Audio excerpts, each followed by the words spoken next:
네, 우리 함께 인사하시겠습니다. 우리 주의 사랑으로 사랑합니다. 우리 축복합니다.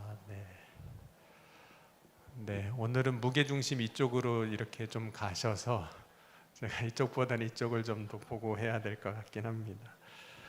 네. 지금 이제 새벽 기도를 하면서 이제 주제가 나의 거룩한 나침반, 내 인생의 거룩한 나침반이란 주제로 제 말씀을 나누고 있는데 아마 거기에 이어서 오늘 말씀이 또 되리라 싶습니다. 오늘 시편 23편을 함께 말씀을 봤는데 나의 삶을 인도하시는 하나님이라는 말씀의 주제입니다. 특별히 다윗이 이 시편 23편을 통해서 고백하고 있는 것이 여호와는 나의 목자시니 내게 부족함이 없으리로다 이렇게 고백을 합니다. 그래서 하나님과 나의 관계를 목자와 양으로 이렇게 고백을 하고 있는 거거든요. 그러니까 다윗이 하나님을 목자라고 나의 목자라고 고백할 때 수많은 하나님을 향한 믿음의 고백들이 있는데 왜 다윗은 그 가운데서도 하나님을 나의 목자라고 고백을 하느냐 하는 거죠. 그럼 우리가 하나님을 고백할 때 이렇게 고백하실 수도 있거든요. 할 수도 있거든요. 하나님은 창조자 하나님이십니다. 이런 고백도 할 수 있어요. 왜냐하면 온 우주 만물을 창조하신 하나님이시기 때문에. 그래서 출애굽기 3장 14절에도 보면 모세가 하나님의 이름을 물을 때 하나님께서 이렇게 말씀하셨거든요. 나는 스스로 있는 자니라. 그러니까 스스로 계시다는 것은 피조물이 아니라는 뜻이거든요. 그러니까 우리는 스스로 있는 사람은 아무도 없습니다. 스스로 태어나신 분도 없고 스스로 존재할 수 있는 존재가 아니에요. 그러니까 우리는 피조물인 거거든요. 그러나 하나님은 오직 창조주 하나님이시기 때문에 스스로 계신 분이에요. 그래서 그 스스로 계신 하나님을 고백하는 것은 창조주 하나님을 고백하는 거죠. 또 우리가 신앙생활 하는 가운데 하나님을 고백할 때 아브라함 같은 경우는 이렇게도 고백했거든요. 하나님은 우리의 삶을 예비하신 하나님 혹은 준비하신 하나님이라고 고백합니다. 이삭을 번제로 드리는 그 사건을 통해서 아브라함이 이런 고백을 합니다. 창세기 22장 14절에 보면 아브라함이 그 땅의 이름을 여호와 이레라 하였으므로 오늘까지 사람들이 이기를 여호와의 산에서 준비되리라 하더라. 하나님이 준비하시더라. 이런 고백을 자신의 삶에서 이제 고백한 거거든요. 하나님은 또 어떤 분이시냐면 우리의 삶에 승리를 주신 하나님이십니다. 그래서 모세가 출애굽하고 아말렉과 싸울 때 그 산에 올라가서 기도하고 또 그때 하나님이 이기게 하신 그 사건을 통해서 모세가 이렇게 고백을 합니다. 출애굽기 17장 11절 보면 모세가 손을 들면 이스라엘이 이기고 내리면 아말렉이 이기더니 모세가 제단을 쌓고 그 이름을 여호와 니시라 하고. 그래서 하나님을 승리의 하나님, 내 삶에 승리를 주시는 하나님이시구나 하고 자신의 삶에 경험한 일을 통해서 하나님을 고백하고 있다는 거죠. 그리고 출애굽기 15장 보면 이스라엘 백성들이 출애굽하고 쓴물로 인해서 먹지 못할 때 하나님이 결국은 그 물을 마실 수 있는 물로 바꿔주실 때 그 이후에 이스라엘 백성들이 고백하기를 하나님은 치료의 하나님이시라 이렇게 고백을 하게 됩니다. 그러니까 우리가 하나님을 고백한다는 것은 물론 하나님은 이런 분이시래라고 누군가가 가르쳐주고 또 알려줘서 그렇구나 하나님은 그런 분이시래 이렇게 고백하잖아요. 그럴 수도 있습니다. 그런데 실제로 우리가 하나님을 고백할 때는 내 삶 가운데 경험하게 하시고 역사하시는 그 놀라운 은혜를 통해서 하나님을 고백하게 되는 거거든요. 여러분은 여러분의 지금까지의 신앙생활 가운데 하나님을 뭐라고 고백하고 계시나요? 그럼 다윗이 여호와는 나의 목자라고 하나님은 나의 목자라고 고백한다는 이야기는 사람들이 알려줘서 그런 걸까요? 하나님은 다윗아 하나님은 목자시래 이렇게 알려준 걸까요? 교회 학교에서 선생님이 하나님은 목자신 하나님이시야 이렇게 배워서 다윗이 하나님은 나의 목자시구나 이렇게 고백하는 걸까요? 여러분 왜 다윗은 하나님을 여호와는 나의 목자시니 이렇게 고백하는 걸까요? 그 이유 중에 하나는 다윗의 삶을 우리가 좀 이해를 하면 왜 그런 고백이 나왔는지도 이해할 수 있습니다. 다윗은 본래 양을 치는 목자였어요. 본인이 목자였거든요. 여러분, 사무엘 선지자가 이스라엘의 그 사울 왕을 이어서 새로운 왕을 세울 때, 기름 부을 때 그 새로운 왕이 될 사람을 찾는 과정에서 다윗이 성경에 처음 이제 등장하게 되거든요. 근데 이때 다윗은 뭐 하고 있었냐면 베들레헴에서 아버지 이새의 양을 치고 있었습니다. 그래서 사무엘상 16장 11절에 보면 이렇게 말씀하고 있어요. 또 사무엘이 이새에게 이르되 내 아들들이 다 여기 있느냐? 이새가 이르되 아직 막내가 남았는데 그는 양을 지키나이다. 사무엘이 이새에게 이르되 사람을 보내어 그를 데려오라. 그가 여기 오기까지 우리가 식사 자리에 앉지 아니하겠노라. 그래서 다윗이 뭐 하고 있었다고 이야기하고 있냐면 양치고 있었다, 이렇게 이야기를 합니다. 그러니까 이새가 말하는 양치는 막내 다윗이었거든요. 실제로 다윗은 베들레헴에서 양을 치고 있었어요. 여러분, 양을 치는 사람에게 가장 친숙한 것이 무엇일까요? 물론 양을 치니까 양의 습성에 대해서도 양의 성질에 대해서도 잘 알겠지만 그 과정을 통해서 진짜 목자가 무엇인지도 아는 거예요. 그리고 그 목자의 삶을 통해서 하나님이 나의 목자 되시는구나 라는 사실을 고백하고 있다는 거죠. 그럼 다윗이 양치던 곳이 이제 베들레헴이라고 그랬잖아요. 근데 베들레헴 하면 여러분 가장 떠오르는 하나의 사건이 있다면 뭐가 있을까요? 베들레헴. 베들레헴 하면 뭐가 제일 떠오르세요? 베들레헴. 예수님 태어나신 곳. 네. 베들레헴. 그래서 성탄 때 성극을 하잖아요. 그러면 그 성극에서 예수님이 마구간에 이렇게 계시고 아기 예수님, 마리아, 요셉, 오늘 새벽에도 얘기했지만 누가 요셉인지 마리아인지 모르니까 여기다 요셉, 마리아 이렇게 붙이고 서 있잖아요. 그리고 그 뒤에 누가 서 있을까요? 목자들이 서 있습니다. 그리고 동방박사 1, 동방박사 2, 동방박사 3하고 저기서 들어오면 뒤에 목자 1, 목자 2, 목자 3하고선 대사 없는 사람들 그냥 쭉 세워놓잖아요. 그때 목자가 등장하거든요. 근데 그곳이 어디였냐면 베들레헴이라는 거예요.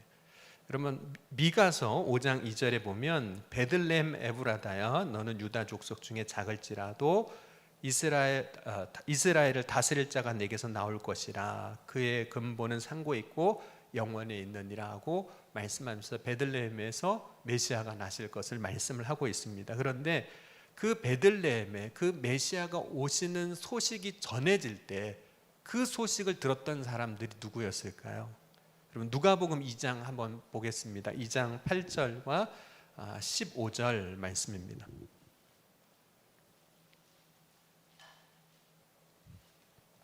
누가복음 2장 8절, 15절. 네, 우리 같이 한번 읽어보겠습니다. 2장 8절입니다. 그 지역의 목자들이 밤에 밖에서 자기 양떼를 지키더니, 15절도 보겠습니다.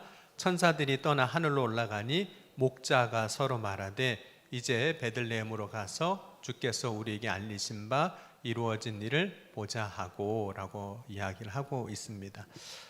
베들레헴에 목자들이 많았다라고 이야기를 하고 있어요. 그 얘기는 어떤 의미냐면 거기에 목자가 많다는 얘기는 무슨 얘기일까요? 거기가 양치기 좋은 곳 혹은 거기에 많이 이제 머무르는 곳, 이런 의미가 있는 거죠. 다윗도 이제 베들레헴에서 그 양을 치던 사람입니다. 그리고 그 경험에서 이제 오늘 시편 23편이 나왔다고도 할 수 있어요. 근데 시편 23편 보면 또 이런 고백이 나옵니다. 사망의 음침한 골짜기를 다닐지라도, 이렇게 이야기를 해요. 여러분, 이스라엘에서 등장하는 골짜기가 있습니다. 중요한 골짜기들이 있는데 그 골짜기가 크게 예루살렘 근처에서 이렇게 그러니까 동에서 서로 뻗어나가는 골짜기가 아얄론 골짜기, 소렉 골짜기가 있고, 베들레헴을 통해서 이렇게 그 주변으로 해서 서쪽으로 뻗어나는 골짜기가 엘라 골짜기가 있습니다. 그리고 헤브론을 중심으로 해서 뻗어나는 두 개의 골짜기가 있는데 구불인 라기스 골짜기가 있습니다. 그러니까 베들레헴 그 주변에도 골짜기가 있었다는 거예요.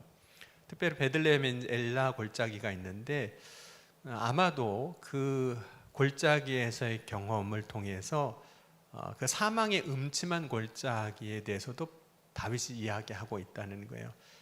여러분, 양을 치면서 자신이 가졌던 그 사망의 음침한 골짜기는 어떤 곳이었을까요? 양을 치다가 사망의 음침한 골짜기를 경험한다는 거예요. 여러분, 양을 치는데 양이 떨어지면 어떤 일이 벌어질까요? 살아 돌아오기 힘든 거예요. 물론 이제 골짜기가 우리가 뭐 그랜드 캐년 같은 그런 골짜기는 사실은 아니긴 한데 길을 잃고 혹은 다쳐서 그 양이 한번 거기에 잘못 길을 들면 이제 살아나오지 못하는 일들이 종종 있는 거죠. 그리고 밤 같은 경우에 들짐승이라든지 이런 것에 위협을 당하기 때문에 골짜기에 떨어지거나 낙오가 되면 이제 양들이 이제 살질 못하는 거죠. 죽음을 경험하는 거예요. 그런 의미에서 본다면 그 골짜기가 엘라 골짜기가 다윗이 고백하는 그 사망의 음침한 골짜기라고도 할 수 있습니다. 근데 다윗이 자신이 경험한, 물론 자신도 목자였지만 목자는 어떤 사람이었을까요? 여러분이 생각하는 목자의 이미지 어떤 거세요? 목자 하면 어떤 이미지가 떠오르세요? 저 푸른 초원 위에 그림 같은 집을 짓고 막대기 하나 들고 양을 치면서 이렇게 목가적인 어떤 삶을 살아가는 그런 이미지를 우리가 사실은 이제 생각을 하지만, 물론 그렇습니다. 목자란 이제 양들을 푸른 초장과 쉴만한 물가로 인도하는 거거든요. 목자는 결코 양을 죽음으로 내몰진 않습니다. 목자는 늘 생명으로 인도하거든요. 그러니까 그러한 자신의 삶을 통해서, 목자의 삶을 통해서 하나님을 고백하는 거예요. 하나님은 어떤 하나님이시냐면 나를 생명으로 인도하시는 분, 그 사망의 음침한 골짜기에 빠지지 않게 하시고 그 어둠에 빠지지 않게 하시고 나를 생명으로 인도하시는 하나님. 그래서 그 고백을 이제 목자로 고백하는 거죠. 그러니까 자신의 평생의 그 목자로서의 삶이 하나님에 대한 고백으로 이제 나오는 거예요. 하나님도 나를 그렇게 인도하시는 하나님이시지라고 고백하는 겁니다. 그러니까 여러분, 우리가 살아가면서 경험하는 것들이 때로는 힘들고 어려운 일이 될 수도 있지만 그것은 하나님을 향한 우리의 신앙의 고백이 이제 되게 하십니다. 그러니까 나의 삶의 믿음의 고백이 되게 하시는 거죠. 근데 여러분, 그 당시에 목자의 삶은 어떤 삶이었을까요? 목자는 실제적인 생계를 위해서 필요한 일을 하는 것이지만 그 당시에 그렇게 좋은 이미지는 사실 아니었거든요. 그러니까 오늘날 우리가 갖고 있는 목자 이미지는 어떤 이미지냐면 선한 목자예요. 좋은 목자, 선한 목자예요. 그런데 그 당시엔 사실 그렇지가 않았다는 겁니다. 여러분, 예수님께서 요한복음에 보면 내가 누구신지, 그러니까 예수님 자신이 누구신지를 말씀해 주실 때 나는 선한 목자라 이렇게 말씀하셨거든요. 요한복음 10장 11절 12절 보면 이렇게 말씀을 하고 있습니다. 나는 선한 목자라. 선한 목자는 양들을 위하여 목숨을 버리거니와 삭군 목자가 아니요 양도 제 양이 아니라 이리가 오는 것을 보면 버리고 달아나나니 이리가 양을 물고 가고 또 해치느니라. 달아나는 것은 그가 삭군인 까닭에 양을 돌보지 아니함이나 나는 선한 목자라. 나는 내 양을 알고 양도 나를 아는 것이 아버지께서 나를 아시고 내가 아버지를 아는 것 같이 나는 양을 위하여 목숨을 버리노라. 여러분, 그 당시에 목자는 어떤 이미지라는 걸까요? 삭군 목자인 거예요. 그래서 자기 이익을 위해서 때로는 위험을 당하면 양도 버리고 도망가고, 그런 모습이 본래 그 당시에 갖고 있는 목자의 이미지인 거죠. 그런 것과 대비되시는 예수님의 모습으로 선한 목자라고 말씀을 하시는 거죠. 그 당시 그러니까 목자 이미지가 사실 그렇게 좋지는 않았던 겁니다. 그럼에도 불구하고 다윗이 이 고백해서 하나님을 나의 목자라고 고백하는 것은 내가 내 삶에서 경험해 보니까 하나님이 나의 삶을 지키시고 마치 목자가 양을 지키는 것처럼 지키시고 인도하시는 분이시라는 것을 이제 고백하는 겁니다. 그런 고백에서 나온 것이 여호와는 나의 목자시니라는 고백입니다. 그래서 골리앗과 싸울 때 이런 사실 고백도 할 수 있었던 거예요. 사무엘상 17장 34절 35절 보면 다윗이 사울에게 말하되 주의 종이 아버지 양을 지킬 때에 사자나 곰이 와서 양떼에서 새끼를 물어가면, 사꾼 목자는 어떻게 했을까요? 사자나 곰이 와서 양을 물어가면 어떻게 했을까요? 그 양 내주고 자기 살자고 도망갔겠죠. 그런데 다윗은 어떻게 했냐면 나는 따라가 그것을 치고 그 입에서 새끼를 건져냈고, 근데 그 일을 할 수 있었던 이유 중에 하나는 하나님이 나와 함께 하심을 믿고 그렇게 한 거거든요. 그것이 이제 선한 목자의 이미지예요. 근데 하나님도 내가 그렇게 했듯이 나를 그러한 위기 가운데서도 위험 가운데서 나를 건져내 주신 하나님이실 거라는 고백을 다윗이 하는 겁니다. 그 고백이 여호와는 나의 목자 되시니라는 그런 고백이라는 거예요. 그러니까 다윗의 고백은 내 삶을 지켜주시고 인도하시는 분을 고백하는 겁니다. 여러분, 우리가 믿음으로 서려면 하나님을 나의 하나님으로 고백할 수 있어야 합니다. 그리고 그때 고백하는 나의 하나님은 사실은 나의 삶에 역사하시는 하나님으로 구체적인 고백이 될 수 있어야 되는 거예요. 그러니까 그냥 하나님은 이런 분이시래 라고 우리가 고백하는 게 아니라 진짜 내 삶에서 경험해 보니까, 믿음 안에 서 보니까 하나님은 진짜 내 인생을 인도해 주시는 목자시더라. 그런 고백이 이제 다윗의 고백이라는 거죠. 여러분은 다윗의 고백처럼 하나님을 나의 목자라고 고백하실 수 있으시겠습니까? 아니신 것 같으세요? 어느 순간에 그냥 위험하면 놓고 도망갈 것 같고. 여러분, 목자 되신 하나님이 여러분의 삶을 인도하신다면 그 인도하심을 여러분은 따르시겠습니까? 사꾼 목자면 안 따르겠죠. 근데 선한 목자면 따를 거예요. 사실 양은 목자를 잘 따라갑니다. 왜냐하면 실제로 양은 목자가 없으면 살 수가 없습니다. 목자가 인도하는 길로 갈 때 먹을 게 있었어요. 목자가 인도하는 곳으로 갈 때 마실 물이 있었어요. 뿐만 아니라 목자가 인도하는 길로 갈 때 밤을 안전하게 보낼 수 있었거든요. 특별히 양에게 밤을 잘 보내는 것은 직접적으로 생명과 연관되어 있었어요. 왜냐하면 양이 밤에 들짐승들로부터 보호를 받아야 되는데 그 보호가 누구로부터 오는 거였을까요? 목자들로부터 오는 거예요.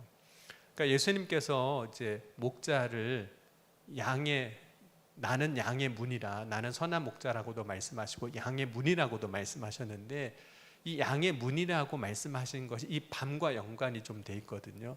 그러니까 우리가 이제 양의 우리라고 생각하면 그런 걸 생각해요. 저기 호주나 뭐 스위스나 이런 데 푸른 초장에 산도 있지만 울타리 이렇게 막 박혀 있고, 그래서 양이 거기서 뛰어다니고. 근데 이스라엘에서 그 당시에 목자가 양을 칠 때 그런 우리가 있는 게 아니라 대부분 들에서 양을 치다가 밤이 되면 동굴로 들어가는 거예요. 양을 동굴로 몰아가는 겁니다. 그러면 목자는 양을 동굴 안으로 밀어놓고 어디서 잠을 자냐면 그 입구에서 잠을 자는 거예요. 누워서. 그러면 양이 밖으로 나가려면 누구를 넘어가야 갈 수 있는 걸까요? 목자를 넘어가야 갈 수 있는 거예요. 들짐승이 양을 잡으러 혹 오더라도 누구를 넘어야만 그 양을 잡을 수 있는 걸까요? 목자를 넘어가야만 양을 잡을 수 있는 거예요. 그러니까 목자는 뭐가 되는 걸까요? 문이 되는 거예요. 양의 문이 되는 거예요. 다윗은 이제 양을 이제 이끌어 가잖아요. 근데 오늘 고백에 보면 이런 고백이 나옵니다. 여호와는 나의 목자시니 내게 부족함이 없으리로다. 우리 한번 같이 읽어보겠습니다. 2절, 3절, 4절 같이 한번 읽어보겠습니다. 그가 나를 푸른 풀밭에 누이시며 쉴만한 물가로 인도하시는도다. 내 영혼을 소생시키시고 자기 이름을 위하여 의의 길로 인도하시는도다. 내가 사망의 음침한 골짜기로 다닐지라도 해를 두려워하지 않을 것은 주께서 나와 함께 하심이라. 주의 지팡이와 막대기가 나를 안위하시나이다. 그래서 나를 지키는 방법, 하나님이 나를 지키는 방법에 대해서 주의 지팡이와 막대기가 나를 지켜주신다, 안위하신다고 했는데, 여기서 지팡이하고 막대기, 혹시 박진우 목사님이 그때 설교했었나요? 어느 분이 하셨는데 구분이 좀 되세요? 지팡이하고 막대기? 뭐 지팡이가 막대기고 막대기가 지팡이지 뭐가 다르냐고 그럴 수도 있는데, 여기서 지팡이하고 막대기는 사실 이제 구분되는 단어거든요. 여기서 지팡이는 어떤 거냐면 왕이 들고 다니는 규라고 되어 있습니다. 그러니까 다른 성경에 보면 이 지팡이가 규라고 번역이 되어 있어요. 창세기 49장 10절에 보면 규가 유다를 떠나지 아니하며 통치자의 지팡이가 그 발 사이에서 떠나지 아니한다라고 축복하는 장면이 나오거든요. 그러니까 왕이 이렇게 들고 다니는 지팡이 있는데, 이 지팡이는 보통 이제 뿌리로부터 나온 막대기예요. 뿌리로부터 나온 막대기. 그러니까 여러분 혹시 그 지팡이 중에서 그냥 우리가 막대기가 아니라 이렇게 위에 머리 같은 손잡이가 있고 이렇게 된, 이게 뿌리 부분에서부터 나온 막대기를 말하는 거거든요. 근데 그 지팡이로 나를 안위하신다라고 할 때 이 지팡이가 의미하는 건 뭐냐면, 이거는 권력이에요. 힘을 상징하는 도구입니다. 그러니까 하나님께서 지팡이로 나를 안위하신다는 것은 그냥 뭐 막대기 하나 들고 이렇게 막 휘둘러서 뭐 들짐승 쫓고 뱀 쫓고 그런 지팡이를 이야기하는 것이 아니라, 이 권위를 상징하는, 힘을 상징하는, 절대적인 권력을 상징하는 그것이, 그 하나님이, 그 권위를 가진 하나님이 나를 지켜주신다는 그런 고백이에요. 그리고 여기서 막대기는 우리가 보통 말하는 이제 일반적인 막대기를 말해요. 나무 가지에서 나온 잘라낸 그 막대기를 말하는데, 이것은 우리가 보통 우리 한국에서 지팡이라고 말하는 것이 되는 거죠. 힘들고 어려울 때 이렇게 의지하고 기대는 것을 이야기합니다. 그래서 이사야 선지자가 이스라엘 백성들을 향해서 그가 하나님을 의지하지 아니하고 세상을 의지하고 하나님을 의지하지 아니하고 물질을 의지하는 것에 대해서 비유적으로 막대기를 의지한다라고 이야기를 합니다. 이사야 3장 1절에서 3절 보면, 보라, 주 만군의 여호와께서 예루살렘과 유다가 의뢰하며 의지하는 것을 제하여 버리시되, 곧 그가 의지하는 모든 양식과 그가 의지하는 모든 물과 용사와 전사와 재판관과 선지자와 복술자와 장로와 50부장과 기인과 모사와 정교한 장인과 능란한 요술자를 그리하실 것이며 라고 이야기하고, 그들이, 이스라엘이 의지하는, 이게 막대기라는 의미를, 같은 의미를 갖고 있거든요.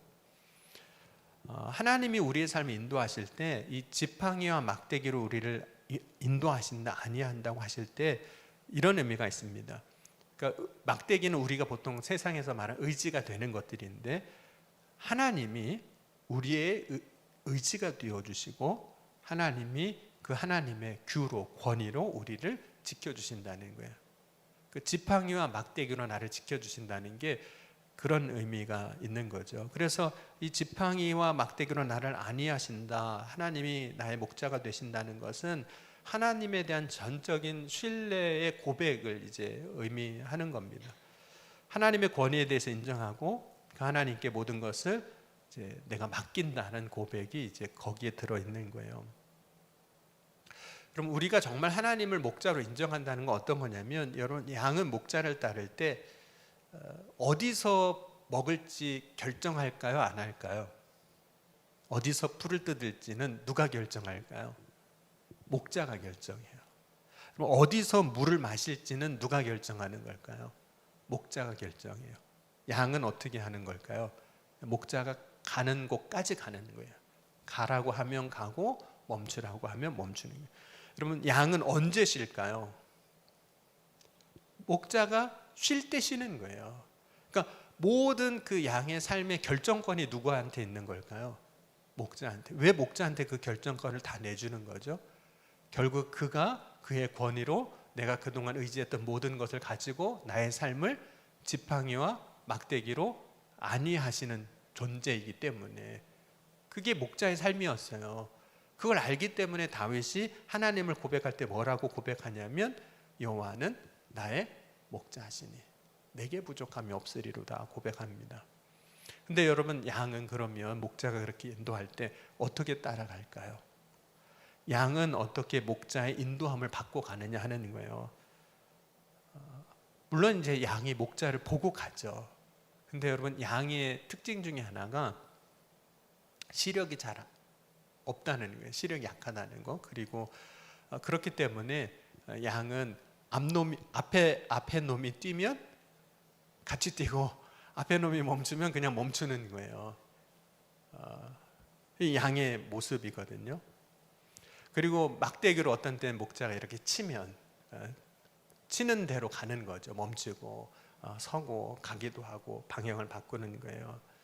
그런데 결정적으로 그런 앞도 잘 못 보고 그냥 무리를 쫓아가는 것처럼 보이는 그 양들이 어떻게 목자의 인도함을 받냐면, 결정적인 것은 목자의 소리입니다. 목자가 소리를 낼 때 이 소리가 내 목자의 소리인 걸 아는 거예요. 사람의 소리로도 구분하고요. 실제로 이제 목자들이 때로는 종을 들고 가서 종을 치기도 한다고 하는데, 이 종의 소리를 구분하기도 해요. 이건 내 목자가 울리는 소리구나, 내 목자의 목소리구나 하고 목자의 소리를 구분합니다. 여러분, 요한복음 10장 3절, 10장 27절 한번 보겠습니다. 정말로 우리가 하나님을 나의 목자라고 인정한다면 우리는 어떻게 하나님의 인도함을 받고 가는지, 요한복음 10장 3절과 10장 27절 말씀 한번 같이 읽겠습니다. 요한복음 10장 3절 같이 읽겠습니다. 문지기는 그를 위하여 문을 열고 양은 그의 음성을 듣나니 그가 양의 이름을 각각 불러 인도하여 내느니라. 27절입니다. 내 양은 내 음성을 들으며 나는 그들을 알며 그들은 나를 따르느니라. 그러니까 양은 어떻게 목자를 따라갈까요? 목자의 음성을 듣고 따라가는 거예요. 목자가 이름을 불러주면, 목자의 소리가 들리면 그 소리를 따라가는 것이 양이고, 그것이 목자의 인도함을 받고 가는 양의 삶인 겁니다. 만약 우리가 하나님을 나의 목자라고 고백한다면 우리는 누구의 음성을 들어야 되는 걸까요? 옆에서 아무리 누가 이래야 된다 저래야 된다 해도 하나님이 말씀하시는 것을 듣고 가는 거죠. 여러분은 하나님이 여러분한테 말씀하시면 그대로 가시겠습니까? 그렇다면 여러분은 양인 거예요. 하나님이 여러분의 목자가 되어주신 거예요. 그럼 하나님이 우리에게 말씀하실 때 그 말씀을 따라가는 것이 목자의 인도함을 받고 가는 겁니다. 그러면 다윗이 이제 여호와는 나의 목자라고 고백했는데, 그럼 다윗은 어떻게 하나님의 음성을 들었을까요? 하나님이 어떻게 자기에게 말씀하시는 소리를 들었는가? 여러분, 다윗의 삶을 보면 먼저는 선지자를 통해서 말씀하시는 것을 들었어요. 예를 들자면 다윗이 왕으로 기름 받을 때 사무엘 선지자가 다윗에게 하는 이야기를 듣는 거예요. 여러분, 다윗이 또 왕이 되고 이제 자기의 죄를 회개할 때 나단 선지자를 통해서 말씀하실 때 자신의 죄를 자복하고 회개하는 겁니다. 그런데 주님은 또한 다윗에게 이미 주신 율법을 통해서 깨닫게 하실 때 그것이 나에게 말씀하시는 것으로 다윗이 여기고 가요. 그 중에 하나가 무엇이냐면, 이제 다윗이 이제 사울 왕을 피해서 도망 다닐 때 사울 왕을 죽일 수 있는 기회를 얻습니다. 그런데 그때 사울 왕을 죽이지 않아요. 왜냐하면 왕은 하나님이 세우신 거니까. 그러니까 심판도 하나님이 하실 거라고 하나님 앞에 맡기고 자기는 그냥 하나님의 때를 기다리는 거예요. 자기에게 주어진 기회가 있었지만 그것을 사용하지 않습니다. 그것이 이제 다윗이 하나님의 말씀을 믿음으로 듣는 거예요. 하나님이 세우신 것으로 인정하는 믿음으로 자신이 그 순간 해야 할 일과 하지 말아야 할 일을 분별하는 거거든요. 그 분별을 통해서 주님의 뜻을 알고 그 뜻을 따라가는 것이 주님의 음성을 듣고 가는 거예요. 그러니까 여러분, 오늘 이 시간 우리가 주님의 음성을 듣는 것은 주님이 우리에게 알게 하세요. 이게 주님의 뜻인지 아닌지. 물론 어떤 때는 참 어려운 때도 있는데 어떤 때는 너무 분명한 때도 있어요. 그런데 문제는 우리가 분명해도 안 따라가는 게 문제죠. 여러분, 주님은 사랑하라고 그러셨을까요? 미워하라고 그러셨을까요? 너무 분명하시죠? 네. 주님은 용서하라고 그러셨을까요? 그냥 주님은 괘씸하게 그냥 늘 마음에 품고 원수로 살아가라고 그러셨을까요? 용서하라고 말씀하셨어요. 그러니까 너무 분명한데, 그렇죠? 너무 분명한데 때로는 우리가 분명한 주님의 음성을 듣고도 그 음성대로 주님이 말씀하신 대로 안 가는 게 문제인 거죠. 그럼 오늘도 하나님을 나의 목자라고 고백하며 주님의 인도하심을 받기를 원한다면 오늘 주님이 우리에게 들려주시는 그 음성에 귀를 기울여야 합니다. 왜냐하면 양은 목자의 음성을 듣고 간다 그랬습니다. 정말 하나님을 나의 목자라고 여러분이 고백하신다면 이 시간 하나님이 여러분에게 말씀하시는 것들에 대해서 오늘 제가 그 말씀으로 가겠습니다. 우리가 귀를 기울이면 그 음성을 듣게 하시고 또 우리의 삶을 인도하시는 하나님이세요. 왜냐하면 주님은 나의 목자가 되시기 때문에 우리를 결코 사망의 음침한 골짜기에 두지 아니하시고 우리를 지팡이와 막대기로 아니하시고 푸른 초장과 실만한 물가로 인도하신 하나님이십니다. 그 하나님을 온전히 신뢰하고 오늘도 주님의 인도하심을 따라가는 저와 여러분이 될 수 있기를 주의 이름으로 간절히 축원합니다. 우리 함께 찬양하시고 또 오늘 말씀 붙잡고 함께 기도하겠습니다.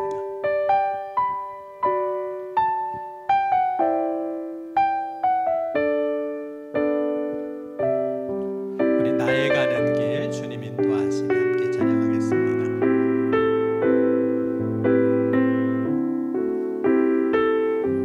나의 가는 길 주님 인도하시니 나의 가는 길 주님 인도하시네. 그는 보이지 않아도 날 위해 일하시네. 주 나의 인도자 항상 함께 하시네. 사랑과 힘 베푸시며 인도하시네. 우리 다시 한번 고백합니다. 나의 가는 길 주님 인도하시네. 나의 가는 길 주님 인도하시네. 그는 보이지 않아도 날 위해 일하시네. 주 나의 인도자 항상 함께 하시네. 사랑과 힘 베푸시며 인도하시네.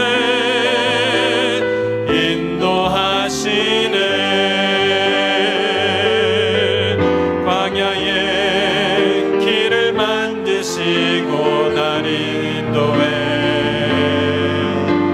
사막의 강 만드신 것 보라.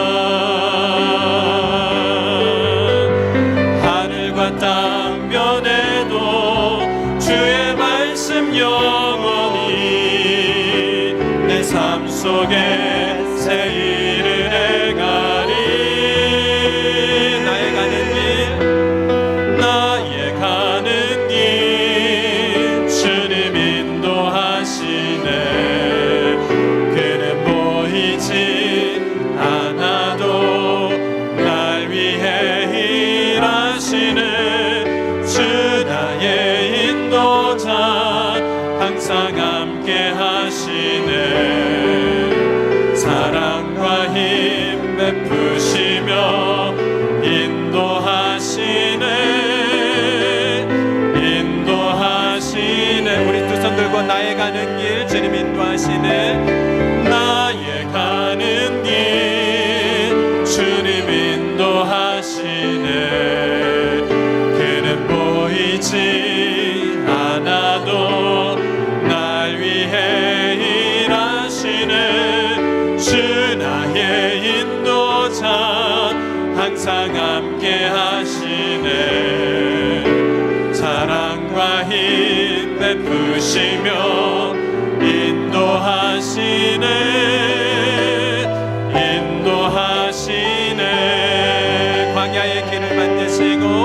광야의 길을 만드시고 날 인도해.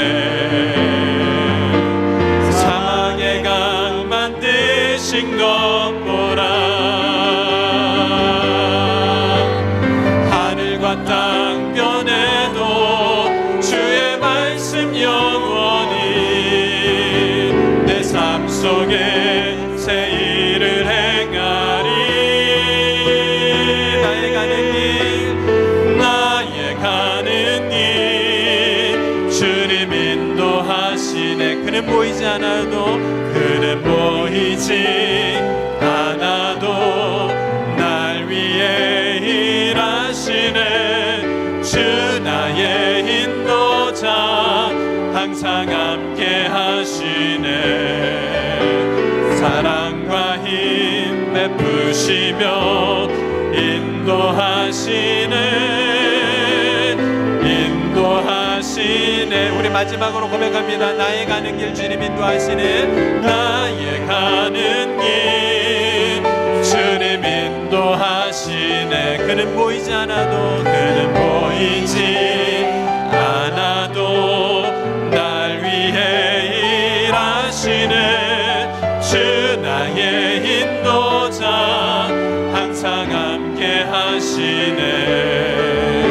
사랑과 힘 베푸시며 인도하시네.